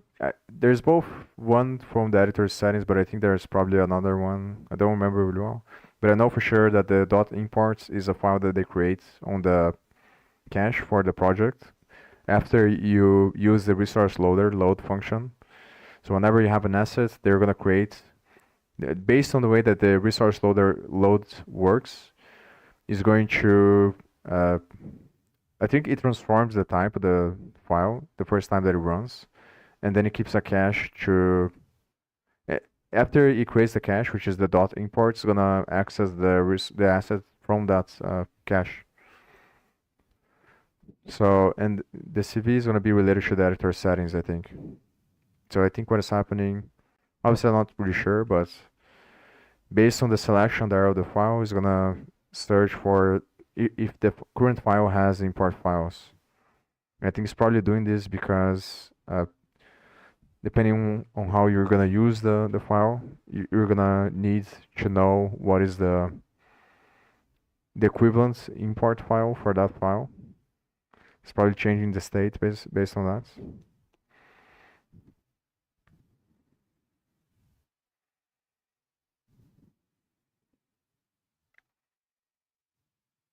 So it loads from the configuration. So probably when you save the asset for the first time, you change the configuration, which is from, oh, but it's initializing here.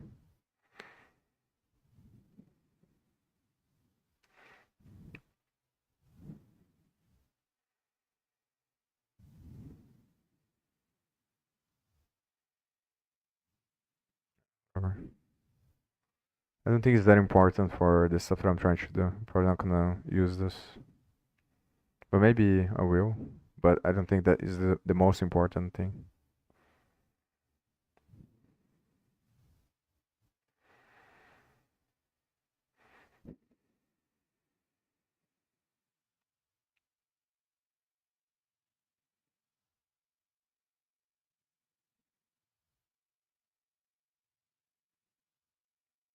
Yeah, whatever.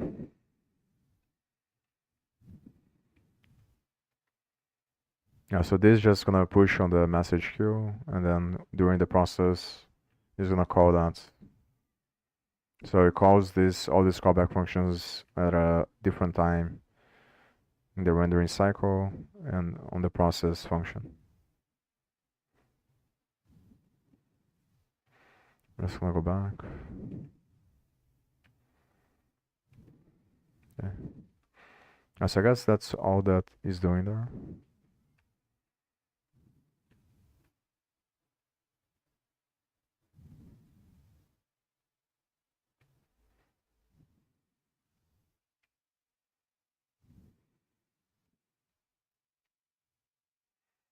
So this is still on the tree.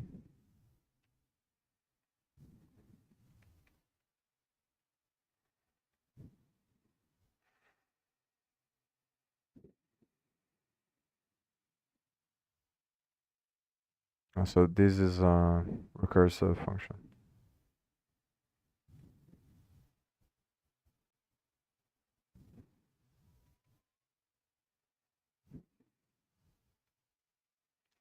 I'm just gonna press F5, I think, because I don't wanna spend too much time on this. More interested to see what's gonna happen when I right click there on the selection. I assume that there would be a signal when you select because that's how the SystemDock works. So after if you want to add a child, for example, a child node using the SystemDock, the first time that you click on the file is gonna trigger this like flow of functions that are based on the signal of the selection. So I already knew that it was gonna trigger some signal when you select.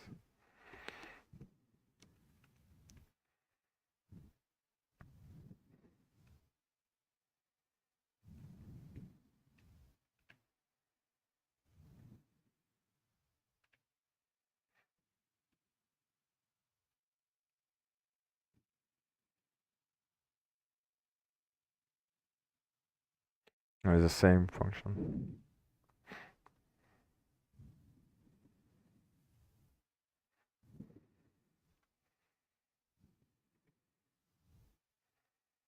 So this must be the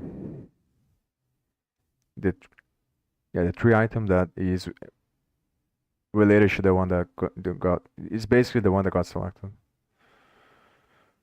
and holds the information for uh, the one that got selected.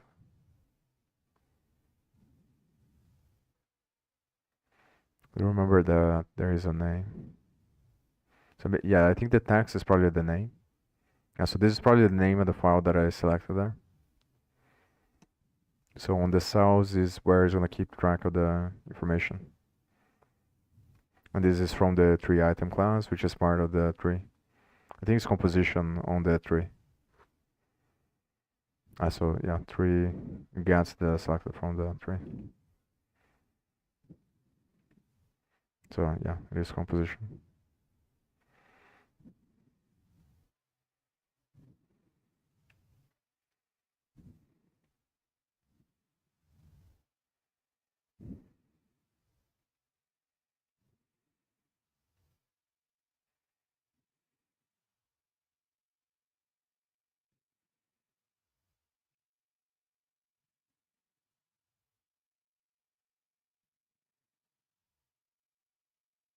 This is the path to the file, to the item you selected, probably. The current path is the same.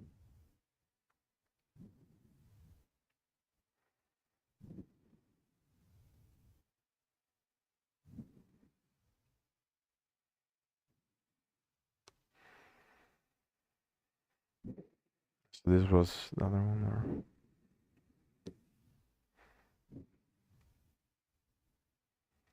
and the problem is that is getting from the. I'm gonna have to see how, or if I can do, or there's probably a way to do, because like it might be more annoying if I have to change the tree item functionality or the tree functionality. But I think it's based on the way that you update the values.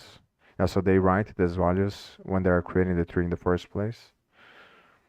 So basically, like the current path here is from the res, and I want to see if I can get the path from any parts anywhere on the OS.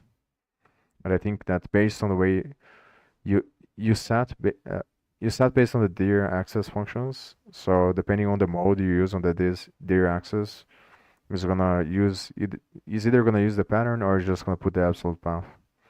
Because this is on the is based on the way you write the metadata for the tree item. I'm pretty sure this happens when they create the and this obviously here is gonna be you should keep track of the history. So in case you wanna press Control Z probably. It's probably keeping track of the commands. Skipping no, it's probably for the navigation. So it keeps track of the navigation. Keeps track of the paths.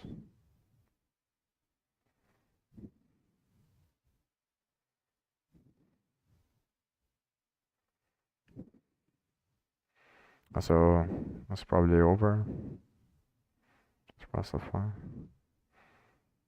So it didn't trigger anything when I did this. So I have to see.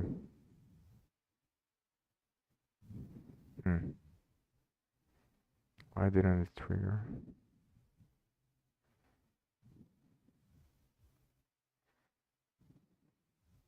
The other thing that is weird, but I think is unrelated, is that this is showing up now. And I think I did something, but I don't remember exactly what I did that this is console logging now. Yeah, I think it was when I was trying to fix the Vulkan layers.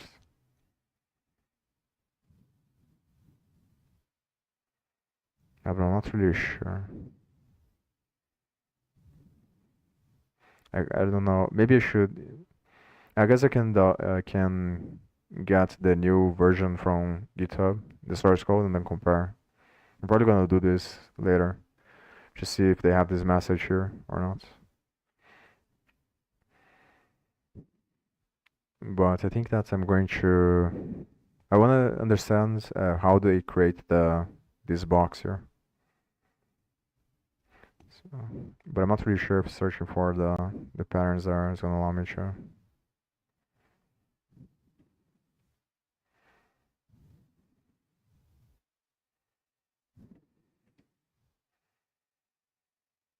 So just edit dependencies.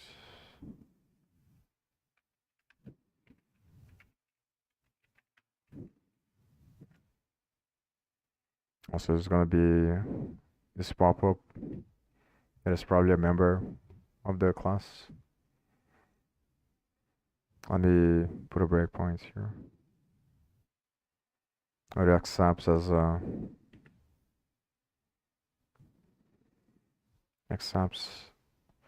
an argument. So I'm pretty sure that this is the pop-up that they have there that is gonna open, and then they add the icons here.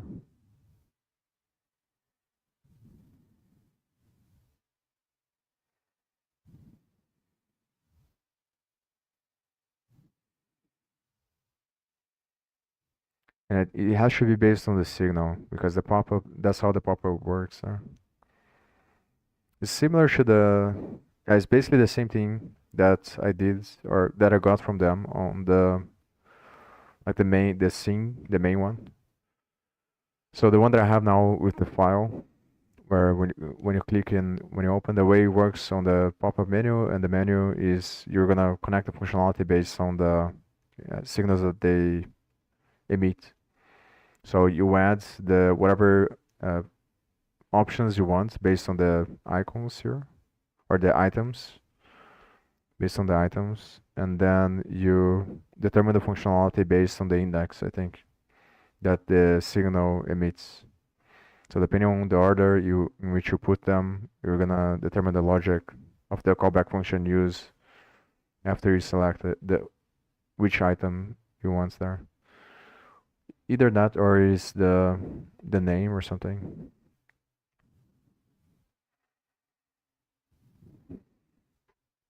So probably here they're gonna have a callback function that connects to that event. That is the one that is gonna determine what's gonna happen after you select one of the options that they have there. And this I'm probably gonna leave or copy the way that it is here and just remove stuff related to the editor. Because it's just creating the pop-up menu.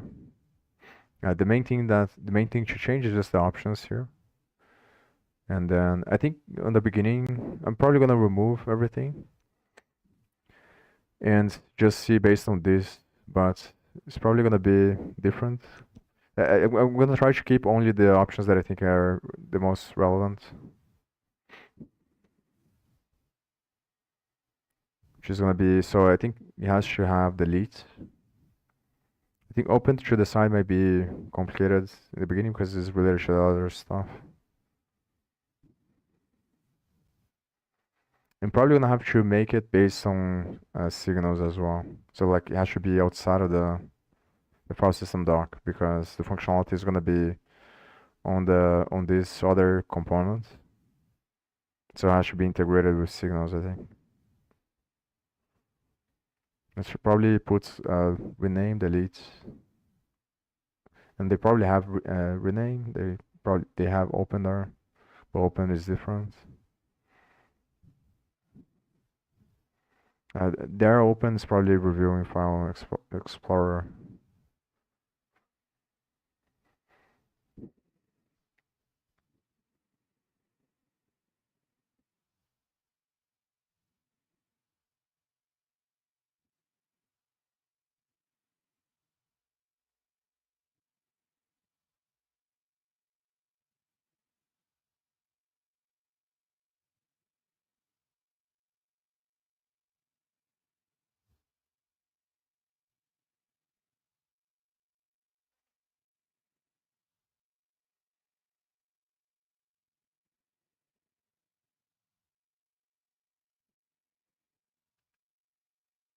So this is the member variable. So basically, I don't, yeah. So they probably accept as an argument because it calls on both places there and uses a different menu. Yeah, I think that makes sense. So if you want to have different, so one is probably for the folders and the other one is probably for the files.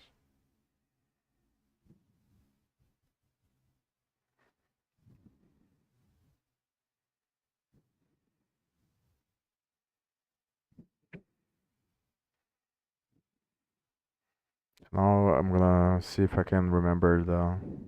I guess I can just search for Mitsio here. It's not submit connect.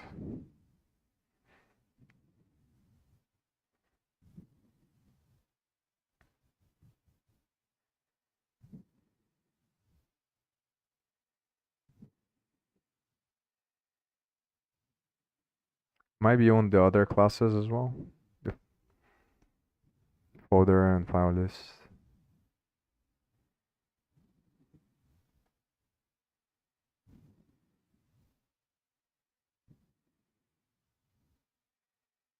I don't think that this is the events there.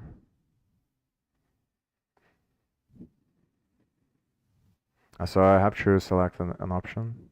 So now it is, when I click there, it is calling this function, so I know that it's running this function. When you right click on the file,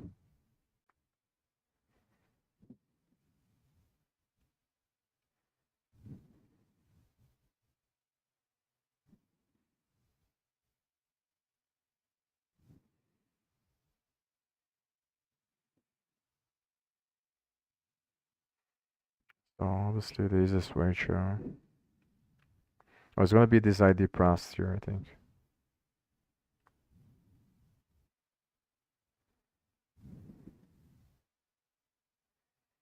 Yeah, it should be. Upper menu.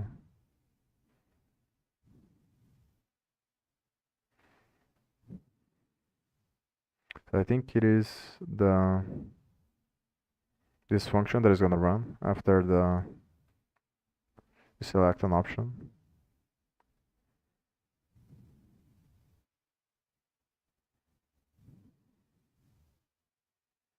So I'm gonna put a breakpoint here.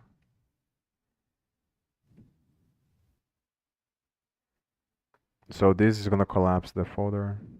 So when you click on the folder, it probably runs this, and then it calls this stuff here.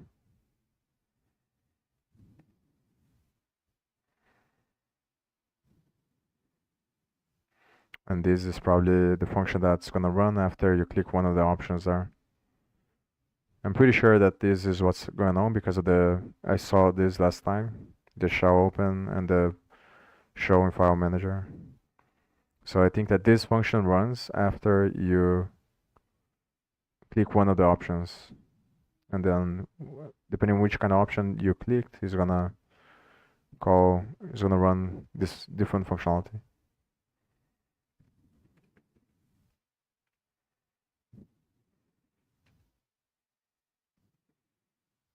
I'm gonna press 5.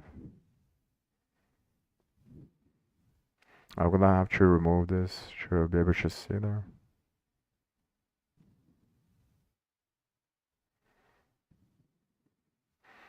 Let me see if there's...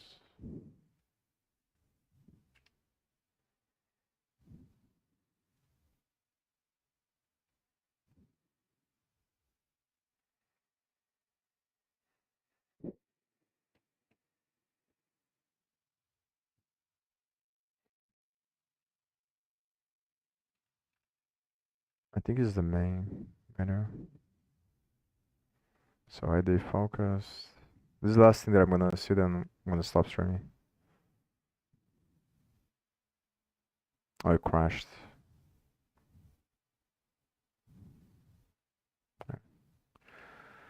So I'm gonna write down the signals here.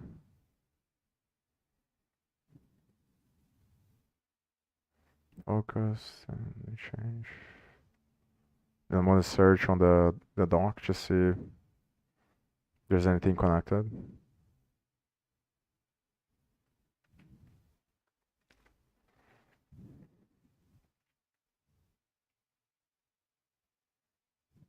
ID pros.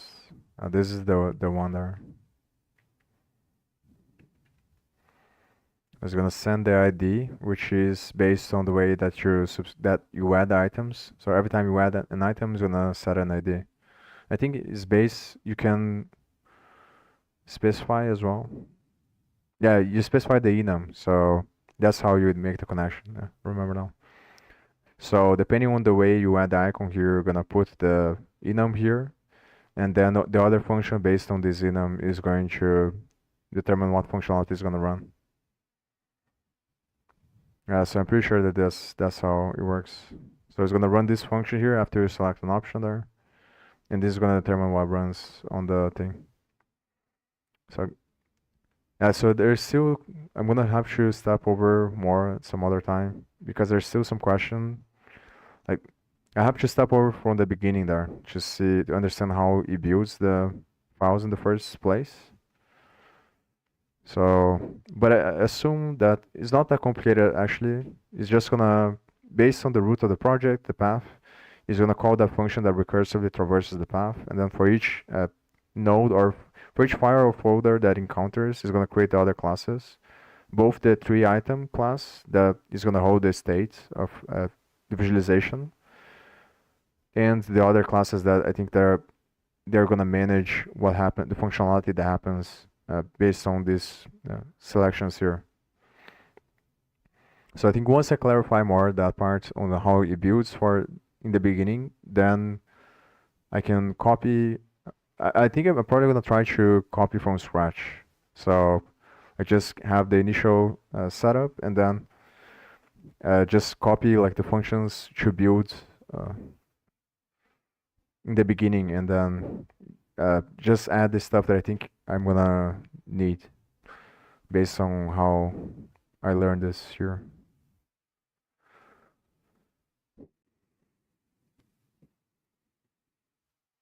Because the majority of this stuff is gonna be related to the editor, so I think I can like remove a lot of stuff if I like, so I can start in the beginning there with only the stuff that I need. So it's probably gonna be better to copy the beginning template of the class, remove all this stuff, and then just like do function by functions from the beginning. So the first one's gonna be like obviously the constructor, and then building the tree and the tree items, and then seeing from that point if I need the functionality of the other classes, or if I can do it in another way that's more simple.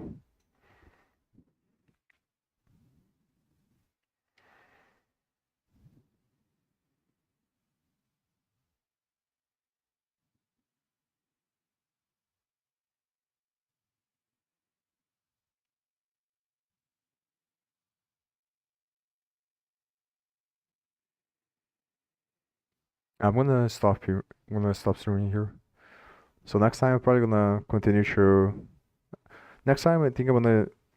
So off stream I'm probably now, or either now or tomorrow, I'm going to just invest some more time trying to understand the team context thing because it's really annoying.